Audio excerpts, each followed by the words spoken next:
Hello, ladies and gentlemen. Welcome to the Esteemed FaceTime with Leaders, an initiative by World Development Corporation. I'm Sunny Pancholi, anchor at World Development Corporation. FaceTime with Leaders is a platform for industry titans to share their experiences, thoughts, ideas, and best practices in order to inspire one another and future leaders. In a nutshell, we attempt to encapsulate the multi-decadal learnings acquired by these industry leaders. We also hope that by conducting these FaceTime with Leaders interviews, we can bring together a global community of eminent personalities. By bringing together such visionaries on one platform, we hope to play a part in inspiring the lives of other leaders. Great learnings from great leaders undoubtedly assist everyone by identifying, nurturing, and using the trade secrets that are proven success formulas for many. And this is what we aim for with these sessions, by making them a gathering of industry stalwarts and a knowledge-sharing community. We have one such industry stalwart on FaceTime with Leaders with us today, Mr. Milind Saharsrabudhe. He is a distinguished senior IT professional, entrepreneur, business coach, and mentor, franchising consultant, and Amazon best-selling author. With an illustrious career spanning 2.5 decades, he has demonstrated his expertise across various domains, including insurance, manufacturing, utilities, edtech, and e-commerce. His multifaceted experience encompasses strategy planning, operations, entrepreneurship, and business consulting. As an accomplished IT project, program, and product management professional, he has garnered over 2 decades of IT experience working on diverse application development and maintenance projects, employing methodologies like Agile and Waterfall. His 22 years of experience have culminated in the form of his position of Assistant Vice President, whereby he oversees project and portfolio management at Apex Fund Services. Welcome to FaceTime with Leaders. We appreciate your willingness to share your knowledge and engage in this conversation. Okay. Thank you, Sunny, for that kind introduction, and thanks for having me. Really appreciate the kind words. Thank you. All right. So, Mr. Milind, to begin with, our viewers would like to know about your career journey with highlights on milestones, decisive steps, etc. Okay, sure. So, my name is Milind. I am a graduate mechanical engineer. I graduated in 1996. So, initially, first few years, I was into mechanical field, working on the power plants, chemical plants, doing some hands-on work on the piping field. Till 2000, and everyone knows that in 2000 the IT field was booming slowly, and then there was a lot of demand for IT professional, especially for the Y2K problem. And few of my friends moved from mechanical to IT who didn't have a good job in the mechanical field. Since I was having a good stable job, I was not so keen on moving to IT initially. But then we realized that eventually everything will be moving to IT, and technology will be going to stay here. Okay, so I started learning some programming languages while working on the mechanical field. So initially I learned Oracle and that kind of technologies initially, but that didn't help me to get an entry into IT.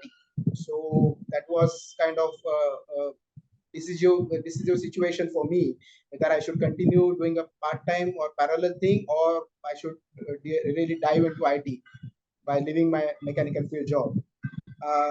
So I took that decision. I took that risk, left my high-paying job and a kind of stable job with the organization called Thermax Limited at Pune, and moved to IT without any job in hand. So I joined one organization where they were providing me training, initially 2.5 months training for various programming languages and softwares, and then they will be giving me a job with their own company after my completion of the training. So that was a kind of arrangement with some investment, obviously. So I did that 2.5 months course. I really worked hard to learn technology because it is completely new for me, coming from the mechanical field. So I learned that. I joined that company, tried some website developments with some small organizations before landing an actual IT job in 2001. And 2001, again, there was some problem in the US for 9/11 issue. And again, there was some challenges to get the IT job, especially in India, because most of the business were coming from US. So again, there was some challenge, but I really continued with obviously support of my parents. I continued to be in IT. I got good opportunities to work abroad. So I initially worked at Doha, Qatar, for a few months, and then in the US, which is obviously a dream of most of the software developers in the field. So I worked there as well. Since then, I'm into IT. I came back from the US and joined a multinational organization called Capgemini. Capgemini, I was almost spent 7.5 years before moving to another multinational giant in the IT organization, Accenture Limited. With Accenture, I spent around 6 years, and while working on all these companies, I really got a good experience of project, program management, portfolio management, leading a team of almost 200 people, working with various technologies, working with various clients across geographies, US, Europe, Asia Pacific, and Australia as well. So I really worked across geography in its true sense while working from India.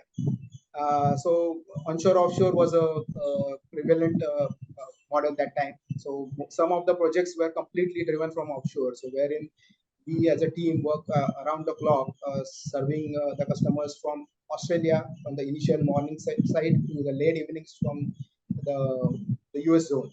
So we work that as well. Accenture, we had one company, we took over one company which was a product organization.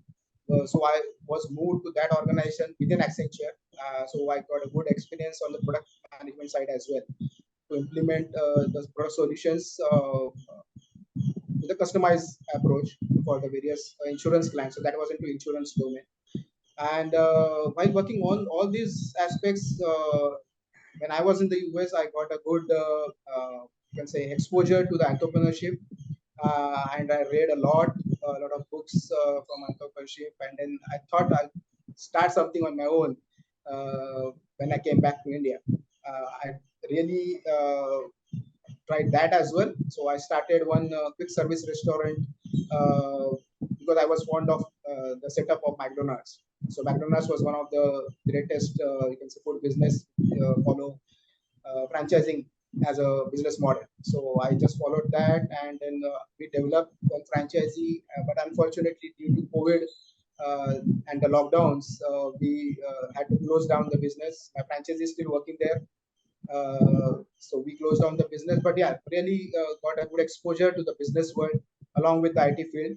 So while in the lockdown, since we were working from home, and I continued to remain in the IT field, I wrote a book on the entrepreneurship and the money. I'll show the book. So this is the book, Your Life, Your Way. So this book talks about entrepreneurship, money, and how anyone can develop a business or anything that they want to or they are passionate about. So this is all about the book talks about. And so eventually I got good opportunities to work on some digital initiatives while India was going in digital payments. So I joined one organization wherein we work with NPCI, which is a body of Reserve Bank of India. And we used to implement all the digital payment solution, which we generally use with using GPay and other PhonePe and other apps. So I was part of that digital initiatives as well. So got a good hands-on on that technology. And now, after all this thing, with my expertise across the field, I am right now working again as a senior IT professional and managing multiple portfolios and programs within Apex. So this is my overall journey so far of 22 years. Amazing, Mr. Milind. Thank you for the excellent start to this interview, and it's an honor to interact with someone who exudes such a strong corporate personality. All right, so continuing our conversation, we would like to know, as you have a really vast professional portfolio, is it being competitive, willingness to keep abreast with trend, or demands in job roles the reason behind your upskilling? Yes and no. So basically, yeah, definitely it is one of the, you can say, driving factor to learn different things, because if you want to grow and then be in the competition, then obviously you have to learn the new technologies and try to implement it as early as possible, as quickly as you can. But the other side of the coin is that I'm a keen learner from the beginning. So I always used to, rather I like to learn new things, whether they are from my field or, and because I personally believe that we should not limit ourselves with any field, because otherwise I would have been in the mechanical field still, right? I would not have left my this kind of stable job that time, and didn't go for a IT without any job, right? So I always believe that we should try things, we should learn things, because times generally time changes, right? And if we don't change along with the time, we'll be left behind. So learning new things always been, and basically I'm lucky enough to have that kind of trait inborn, right, inbuilt in me, because it is difficult for the people to change. Okay, so but luckily I got that as you can say, one of the traits. I keep learning from the technology, from the business, from anything, because ultimately we are here to solve the problems. Right, being in IT, we are solving business problems. So again, one of my things that I focus on business problem more than the technology. Technology is just helping us to solve problems, right? So technology, if we get completely involved into technology, we lose the focus on the business. Okay, so yeah, yes and no to you answer your question, that yes and no. Driving factor where the changes happening around, but I just followed my own trade. Interesting. So that leads us to our next question. And here it is.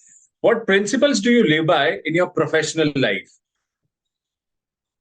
Okay, one of the key principles I live by, as I have mentioned, is when I learn something, I try to implement that, because you must, or rather, everyone must be saying that knowledge is power. Okay, but as per my understanding, that is a half answer. Knowledge is power only when it is implemented. Okay, because if we have knowledge, if I have no knowledge and then I'm not using it in my day-to-day life, I'm not solving problems for others using that knowledge, then it's of no use, right? It's just a matter of okay, it's a knowledge. I know something, but I'm not using that. What I know is not going to help. So I try to implement that in my career, in my professional life always. Whatever I learn, maybe it's a technology thing, it's a business thing, it's any other skill set that I get, I try to implement that. So I even tried my hands on getting the corporate trainer. So I'm certified, ICF certified corporate trainer as well. That I think you already mentioned in my introduction. So even my franchising consultant. So franchising is out of my current purview of expertise. But then since I knew about franchising, I tried my own on my own in the quick service restaurant business. Then I thought I'll just use that to educate people in that field. So I do some kind of helping, obviously not professionally, but I help people who are struggling to expand their business and they're looking for the franchising as a business model. So that's one in the professional life. And the other thing, as I believe, is I believe in teamwork. Okay, because when I learned that while working in the big projects where we used to have a team around 100 plus people or 150 and all. Okay, so obviously I can't run the show on my own always, right? I need to work with the people, and then the people again, it's not it's a relationship. It's not like they are people, they know things, and if you work along with them as a colleague rather than a manager and a employee kind of relationship, it's not going to work. That's my personal experience and really helped work for me in my favor. So I treat them as a colleague, and I obviously like myself to be treated that way with when my superiors work. And luckily, I got good my mentors and superiors so far. They so who treated me like I used to do with my other colleagues. So that is one of the again you can say experience that I used to follow and keep following along with my professional journey. Amazing, amazing, Mr. Milind. Okay, so now that we have discussed your career journey, your professional pursuits, your roles and responsibilities, let's move on to another subject, which is corporate governance and ESG. So, how and when did you feel the need to expand your professional purview into ESG and corporate governance? Yeah. As I said, so 20 plus years in IT, 22 years, and along with some initial years in the non-IT. So I really saw industry across. So right from and obviously along with the IT, as I mentioned, a lot of domains from insurance, manufacturing, utilities, and edtech and e-commerce. So almost majority of the domains I work along. So while working, I was always feeling that I'm working as a project, or when we manage project or execute any project, that I'm working on the execution level. Okay, I'm deploying my knowledge, whatever I learned, on the execution part of it. Now it's time to move to the strategic level. Okay, so because unless I do that strategical level thinking using my expertise or using my knowledge, it's a top-down approach. So a strategy comes from top to bottom, right? So at the execution level, you just do the things that are planned, or you are planning something. So when you really want to grow and want to see what you can say as a decision maker or as a business leader, you want to get into that strategical roles someday. So I thought, obviously, knowing this corporate governance and then the ESG, obviously ESG is the growing lead. So whether you follow my LinkedIn profile, I always been vocal on from the environmental side, water especially for the water reuse and recycling, and energy conservation and non-conventional resources. Because being from the mechanical and I work with water treatment division within Thermax, so I understand what is water all about, right? So I thought with all these expertise and all this, I should go to that strategic level someday, and I think this is a good platform to get that entry and use my expertise at that level, where I really can contribute and value add to the overall business from the strategic point of view. Yeah. That's why I just thought of I'll just get into this ESG and corporate governance. All right. So before we conclude our discussion on this subject, I would like to ask you, as an ESG and corporate governance expert, what values do you bring to the table? Yeah, from corporate governance, definitely I can see, because corporate governance is more or less about the transparency. Okay, and then how as a business we communicate to our stakeholders, our clients, our customers, and to the entire world. Okay, so corporate governance, if implemented, you can say appropriately or perfectly, then it really will help the brand, the organization to be a brand. Okay, because if we name any big organization from India, is Tata's, Ambani's, Reliance, and every major organization within India, as well as Apple and Google and all this stuff. So obviously, the corporate governance plays a high role in the brand building. So if I get into this corporate governance, definitely I would like to value add in terms of building that brand for my organization, and become a business leader in my own field from that organization. And from the ESG as well, because now we can't really not consider environment when we do any business or take any business decision. So in all business decision, we need to consider environmental factor and to make it a sustainable business, right? So with that, I really want to contribute and value add within those two aspects. And as I mentioned, I've been a vocal person on the environment side. So I thought I'll let me do some work on, rather than just being vocal, right? So implement something what I learned, right? On the environmental side as well. So that's my focus on doing value addition. Amazing. That was really insightful of you. Okay, so moving ahead, let's discuss something from your core competency area, that is technology space. So as someone working closely with technology, what are some of the most remarkable changes you have seen in your field with changes in technology? And what changes do you expect to see with the advent of IoT, AI, ML, blockchain, Web 3.0, big data, etc.? That's a good question. Really, as I mentioned, 2001 when I started my IT. When I see IT today, okay, it's a really big change. Obviously, it's not, but then that happened over the years. But when I try to recollect or reflect on that, I can see when we started, it was completely desktop application with mainframes. Most of the mainframe project were there, COBOL, using COBOL as a language, Y2K, and then from mainframe to the personal computer. That was a big change that time. So using Windows initially, the DOS version, and then the Microsoft Windows version. Then moving from that to using PCs and storing everything on the local drive before internet came in.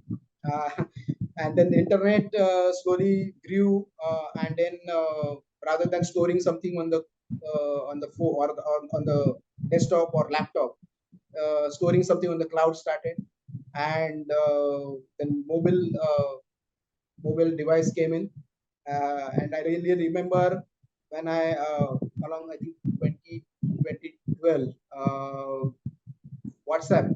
WhatsApp was a very basic or very you can say small level application when my team used to use that as a communication tool. And then that time I remember particularly that I told them that this tool is fantastic and this is going to stay and this is really going to impact our lives. And now everyone can see that, because eventually that how they use the technology, right? And to touch base with a lot of so many people around the world, and actually just touching your life. So all these technologies I personally grew with, and then some of the technologies I personally work on also, as I said, in the so digital you can say e-commerce. So e-commerce and edtech. When you say edtech and e-commerce, so e-learning.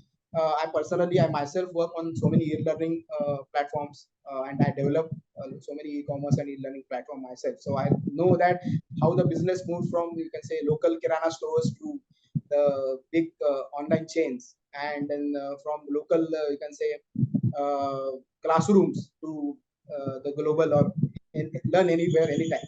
Now also we are talking to each other remotely on Zoom. So this is obviously technological advancement, and they really helped people to work. Rather, work didn't stop because of the pandemic, or so many difficulties because of this technology. So I really can say thankful to be part of this technology evolution or revolution.